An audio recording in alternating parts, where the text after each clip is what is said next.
ನಮಸ್ಕಾರಗಳು ಸ್ನೇಹಿತರೆ. ನಾನು ನಿಮ್ಮ ಕಲ್ಯಾಣರಾಜ್ ಗುಬ್ಬೂರ್ಕರ್. ಧರ್ಮಪೀಠ ವಾಹಿನಿಗೆ ತಮಗೆಲ್ಲ ಸ್ವಾಗತ. ಧರ್ಮಪೀಠ.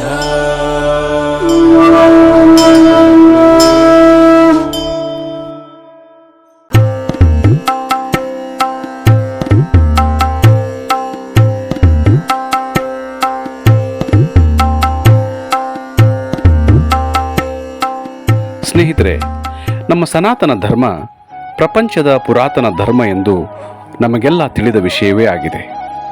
ಈ ಧರ್ಮದ ಬಹುತೇಕ ಆಚರಣೆಗಳು ವೈಜ್ಞಾನಿಕ ತಳಹದಿಯ ಮೇಲೆಯೇ ರೂಪುಗೊಂಡಿರುವುದಕ್ಕೆ ಅನೇಕ ಉದಾಹರಣೆಗಳು ಕೊಡಬಹುದು. ಅವುಗಳನ್ನು ನಾವು ಮುಂದಿನ ಸಂಚಿಕೆಗಳಲ್ಲಿ ತಿಳಿಯೋಣ. ಸ್ನೇಹಿತರೆ, ದಯವಿಟ್ಟು ಇನ್ನೂ ಯಾರು ನಮ್ಮ ಚಾನಲ್ನ ಸಬ್ಸ್ಕ್ರೈಬ್ ಮಾಡ್ಕೊಂಡಿಲ್ವೋ ಅವರು ಸಬ್ಸ್ಕ್ರೈಬ್ ಮಾಡಿಕೊಂಡು ನಮಗೆ ಪ್ರೋತ್ಸಾಹಿಸಬೇಕು ಅಂತ ಕೇಳ್ಕೊಳ್ತಾ ಈ ವಿಡಿಯೋ ಪ್ರಾರಂಭ ಮಾಡ್ತೀನಿ. ನಮ್ಮ ಭಾರತ ಖಂಡದ ನಾನಾ ಕಡೆಗೆ ಇರುವ ಜ್ಯೋತಿರ್ಲಿಂಗಗಳು, ಆ ಲಿಂಗಗಳು ನೆಲೆಸಿರುವ ಕ್ಷೇತ್ರಗಳು ಮತ್ತು ಅಲ್ಲಿಯೇ ನೆಲೆ ನಿಲ್ಲಲು ಕಾರಣವೇನೆಂದು ಜ್ಯೋತಿರ್ಲಿಂಗಗಳು ಮಾಲಿಕೆಯಲ್ಲಿ ನೋಡೋಣ. ಈ ಸಂಚಿಕೆಯಲ್ಲಿ ಸೋಮನಾಥೇಶ್ವರ ಜ್ಯೋತಿರ್ಲಿಂಗದ ಬಗ್ಗೆ ತಿಳಿಯೋಣ. ನಮ್ಮ ಪುರಾಣಗಳು ಮತ್ತು ಮಹಾಕಾವ್ಯಗಳ ಪ್ರಕಾರ ಜರ ಎಂಬ ಬೇಡನ ಬಾಣಕ್ಕೆ ಶ್ರೀಕೃಷ್ಣನು ತನ್ನ ಅವತಾರವನ್ನು ಮುಕ್ತಾಯಗೊಳಿಸಿದ್ದು ಇದೇ ಕ್ಷೇತ್ರವಾಗಿದೆ.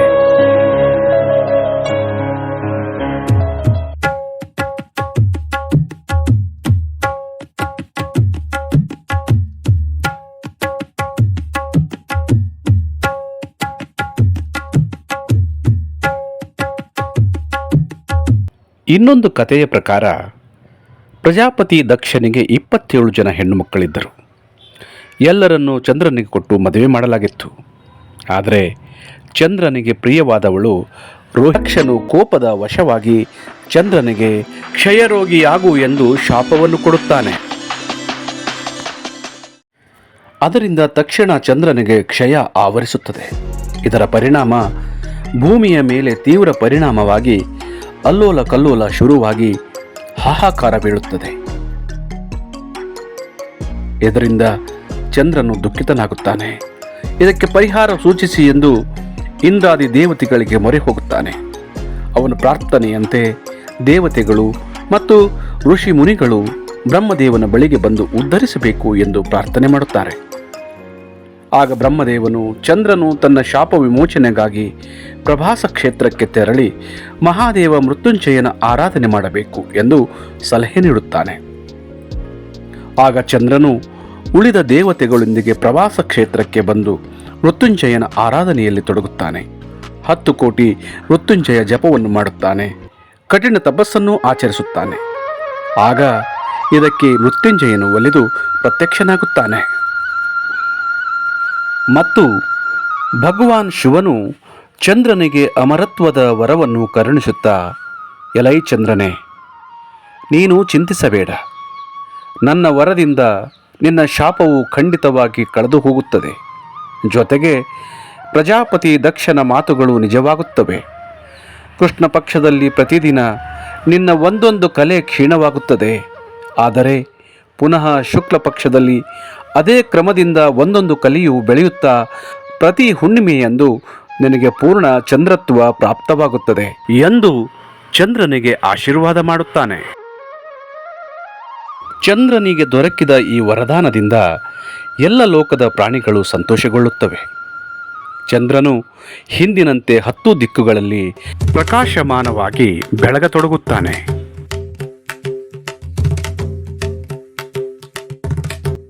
ಶಾಪ ಮುಕ್ತನಾದ ಚಂದ್ರನು ಬೇರೆ ದೇವತೆಗಳೊಂದಿಗೆ ಕೂಡಿ ಭಗವಾನ್ ಮೃತ್ಯುಂಜಯನಲ್ಲಿ, ಮಹಾದೇವ, ನೀನು ಪಾರ್ವತಿ ದೇವಿಯೊಂದಿಗೆ ಎಲ್ಲ ಪ್ರಾಣಿಗಳ ಉದ್ಧಾರಕ್ಕಾಗಿ ಸದಾಕಾಲ ಇಲ್ಲೇ ವಾಸ ಮಾಡು ಪ್ರಭು ಎಂದು ಪ್ರಾರ್ಥನೆ ಮಾಡುತ್ತಾನೆ.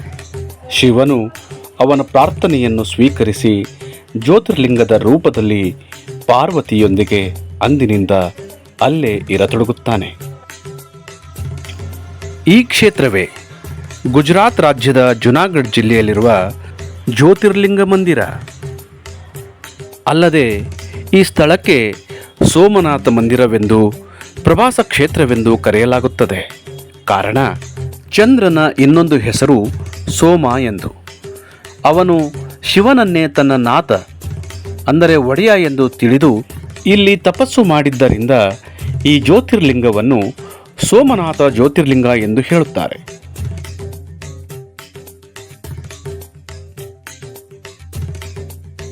ಸೋಮನಾಥನ ದರ್ಶನ, ಪೂಜೆ, ಆರಾಧನೆಯಿಂದ ಭಕ್ತರ ಜನ್ಮ ಜನ್ಮಾಂತರದ ಎಲ್ಲ ಪಾಪಗಳು ಹಾಗೂ ದುಷ್ಕೃತ್ಯಗಳು ನಾಶವಾಗುತ್ತವೆ. ಅವರು ಭಗವಾನ್ ಶಿವಪಾರ್ವತಿಯರ ಅಕ್ಷಯ ಕೃಪೆಗೆ ಪಾತ್ರರಾಗುತ್ತಾರೆ. ಮೋಕ್ಷ ಮಾರ್ಗವು ಅವರಿಗಾಗಿ ಸುಲಭವಾಗುತ್ತದೆ. ಅವರ ಲೌಕಿಕ ಅಲೌಕಿಕ ಎಲ್ಲ ಕೆಲಸಗಳು ಆಯಾಸವಿಲ್ಲದೆ ಸುಲಭವಾಗಿ ಸಫಲವಾಗುತ್ತವೆ.